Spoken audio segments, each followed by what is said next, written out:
So yung what's up mga kabrad, habang binabaybay ko nga pala itong EDSA dito sa may Pasay, mayroon akong nakita na matanda nagtutulak ng kariton pero siya ay nasa gitna.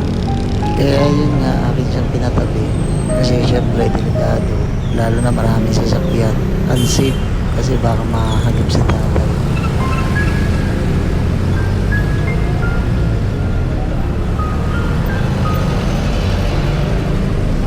Tay, morning. Tayo papunta. Tayo papunta. Gilid ka lang. Baka mahagip ka dyan.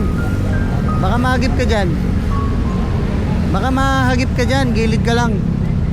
Gilid ka lang po. Galmusal ka na, tay. Galmusal ka na po.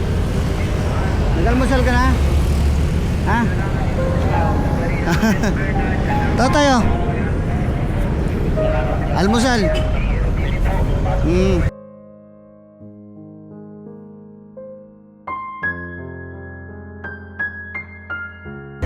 Taga saan ka po, tay? Riverside.